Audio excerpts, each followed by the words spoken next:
بسم اللہ الرحمن الرحیم۔ السلام علیکم ورحمۃ اللہ وبرکاتہ۔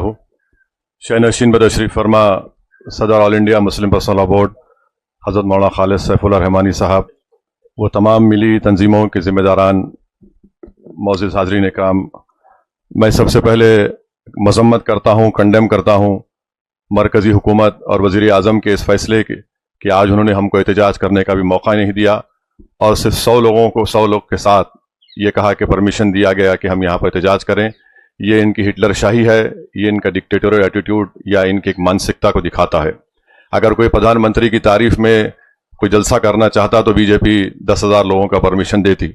دوسری بات یہ ہے کہ ہم کو بڑی مایوسی ہوئی اور جو سپریم کورٹ میں جو انٹریم آرڈر آیا وہ یقیناً وقف کی جائیدادوں کو بچا نہیں پائے گا، کیونکہ آپ جانتے ہیں کہ جو انٹریم آرڈر ہے وہ صرف سیکشن 3C جو کلیکٹر کو اجازت تھی اس کے اوپر کسی حد تک روک تھام لگائی گئی۔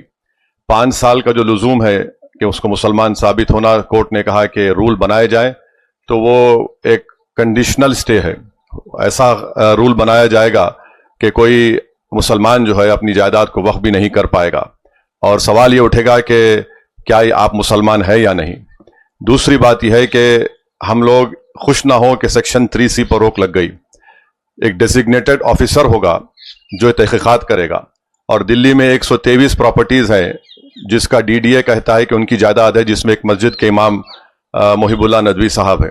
تو آپ لکھ کر رکھ لیجئے کہ ان 123 پراپرٹیز پر بھی بھارت کے وزیر اعظم کی نظر ہے کہ کیسا اس کو حاصل کیا جائے ایک ڈیزگنیٹڈ آفیسر سے۔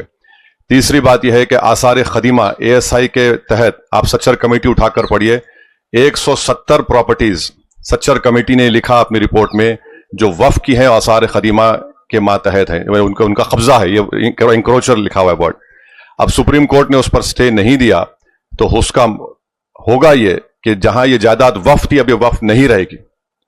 ASI اس کو کنٹرول کرے گا، اور اس کا اثر آپ دیکھیں گے سنبھل کی مسجد کے کیس پر پڑنے والا ہے، اور جو موجودہ درگاہیں، خانقاہیں، مساجد پروٹیکٹڈ مونیومنٹ ہے ASI میں، ہو سکتا ہے کہ شرارت کرے وہاں پر کہ آپ صرف جمعے کی نماز پڑھیے یا عرس مت کریے، عمارت فلاں ہے، ایسی ہے۔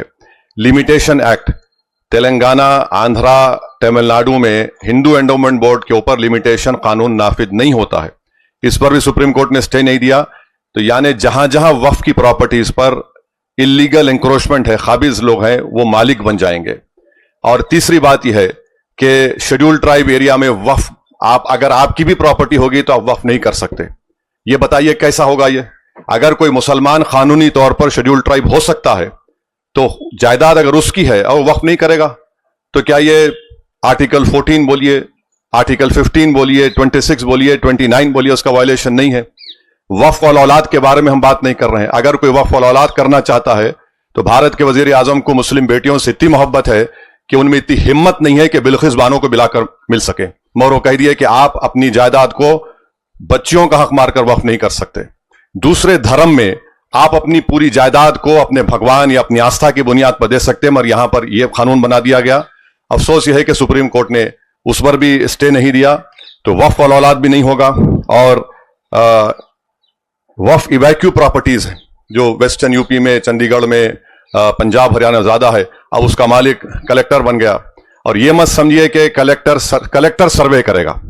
اب جب کلیکٹر سروے کرے گا تو کلیکٹر ریاستی حکومت کے ماتحت کام کرتا ہے، اور کلیکٹر ایسا سروے کر کے بولے گا یہ پراپرٹی نہیں ہے وقف کی۔ تو اگر آپ بنیادی طور پر ہم یہ کہہ سکتے ہیں کہ یہ جو سپریم کورٹ نے انٹرم سٹے دیا ہے اس سے وقف کی پراپرٹیز برباد ہو جائیں گی، اور یہ بی جے پی کی حکومت جہاں جہاں جن ریاستوں میں ان کی حکومت ہے وہاں پر وہ وقف کی پراپرٹیز کو برباد کر دیں گے۔ اور حیرت انگیز بات یہ ہے کہ پارلیمنٹ میں ڈیبیٹ سے 10 منٹ پہلے لوک سبھا میں 4 امینڈمنٹس پیش کیے گئے اسپیکر کی اجازت سے۔ اس میں شیڈول ٹرائب کا تھا، ٹرسٹ کا تھا۔ نہیں، ٹرسٹ اس لیے بنایا گیا کہ اب کوئی پراپرٹی بامبے ٹرسٹ ایکٹ کے تحت وقف ہے، تو مودی نے کہا کہ میرے دوست کو بچانا ہے، انہوں نے ایک یتیم خانے پر اپنا عالیشان محل بنایا ہے، تو انہوں نے کہا کہ اب ٹرسٹ جو پہلے بنایا گیا اور اب بنایا جائے گا وقف کی پراپرٹی نہیں ہوگی۔